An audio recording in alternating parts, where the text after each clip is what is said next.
ಹಳೆಯ ಚಿನ್ನದ ಒಡವೆನ ಅಧಿಕ ಬೆಲೆಗೆ ಮಾರಬೇಕೆ? ಅಂದ್ರೆ ಆಟಿಕಾಗೆ ಕಾಲ್ ಮಾಡಿ 8880 ಅಟ್ಟಿಕಾ ಗೋಲ್ಡ್ ಕಂಪನಿ.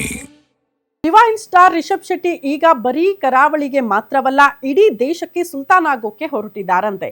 ಪ್ರಶಾಂತ್ ವರ್ಮಾ ನಿರ್ಮಾಣದಲ್ಲಿ ಜೈ ಹನುಮಾನ್ ಅಂತ ಅಬ್ಬರಿಸೋದಕ್ಕೆ ರೆಡಿ ಆಗ್ತಾ ಇರುವ ರಿಷಬ್ ಈಗ ವೀರ ಛತ್ರಪತಿ ಶಿವಾಜ್ ಮಹಾರಾಜ್ ಆಗಿ ಅಖಾಡಕ್ಕೆ ಇಳಿತಿದ್ದಾರೆ. ಈಗ ಹೈ ವೋಲ್ಟೇಜ್ ಸಿನಿಮಾ ಕುರಿತ ಒಂದು ಕಂಪ್ಲೀಟ್ ರಿಪೋರ್ಟ್ ಇದೆ, ಬನ್ನಿ ನೋಡ್ಕೊಂಡು ಬರೋಣ.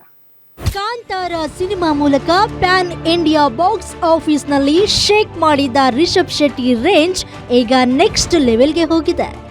ಈಗ ಹೊರಬಿದ್ದಿರೋ ಮಸ್ತ್ ಅಪ್ಡೇಟ್ ಏನಪ್ಪಾ ಅಂದ್ರೆ, ರಿಷಬ್ ಶೆಟ್ಟಿ ನಟಿಸಲಿರೋ the pride of Bharat Chhatrapati Shivaji Maharaj ಸಿನಿಮಾ ಈಗ ಬರೀ ಒಂದು ಭಾಗದಲ್ಲಲ್ಲ, ಬದಲಿಗೆ 2 ಭಾಗಗಳಲ್ಲಿ ಬೆಳ್ಳಿ ಪರದೆ ಮೇಲೆ ಅಬ್ಬರಿಸಲಿದೆಯಂತೆ. ಇತಿಹಾಸ ಪುಟಗಳನ್ನೇ ಜಾಲಾಡಿ ಮಾಡ್ತಿರೋ ಈ ಹೈ ವೋಲ್ಟೇಜ್ ಸಿನಿಮಾಗೆ ರಿಷಬ್ ಅವರ ಖಡಕ್ ಲುಕ್ ಪಕ್ಕಾ ಮ್ಯಾಚ್ ಆಗೋದ್ರಲ್ಲಿ ಡೌಟೇ ಇಲ್ಲ. ಇನ್ನು ಬಜೆಟ್ ವಿಷಯಕ್ಕೆ ಬಂದ್ರೆ ಮೈ ಜುಮ್ಮೆನಿಸೋದು ಗ್ಯಾರಂಟಿ. ಯಾಕಂದ್ರೆ ಈ ಐತಿಹಾಸಿಕ ಬಿಗ್ ಬಜೆಟ್ ಸಿನಿಮಾಗೆ ಬರೋಬ್ಬರಿ 500 ಕೋಟಿಗೂ ಅಧಿಕ ಹಣ ನೀರಂತೆ ಹರಿಯಲಿದೆ.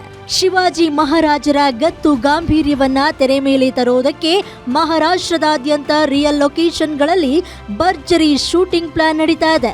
ಬಾಲಿವುಡ್ ಮಂದಿಯೇ ಮೂಗಿನ ಮೇಲೆ ಬರಳಿಡುವಂತೆ ನಮ್ಮ ಕನ್ನಡದ ಹೀರೋ ಇಡೀ ಇಂಡಿಯನ್ ಸಿನಿಮಾದಲ್ಲಿ ಬಿಗ್ಗೆಸ್ಟ್ ಹವಾ ಕ್ರಿಯೇಟ್ ಮಾಡೋಕೆ ಸ್ಕೆಚ್ ಹಾಕಿದ್ದಾರೆ. ಸಿನಿಮಾ ರಿಲೀಸ್ ಯಾವಾಗ ಅಂತ ಕಾಯ್ತಿರೋ ಫ್ಯಾನ್ಸ್ಗೆ ಒಂದು ಕಿಕ್ ಕೊಡುವಂತ ವಿಚಾರವಿದೆ.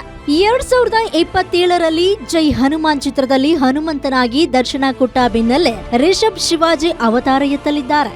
ಏನೋ ಚಿತ್ರದ ಭಾಗ 2028ರಲ್ಲಿ, 2ನೇ ಭಾಗ 2029ರಲ್ಲಿ ಬ್ಯಾಕ್ ಟು ಬ್ಯಾಕ್ ಥಿಯೇಟರ್ಗಳನ್ನ ನಡಿಗಿಸೋಕೆ ಬರಲಿವೆ.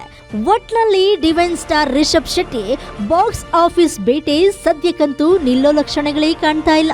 ಕೀರ್ತಿ Patil, film bureau, guarantee news.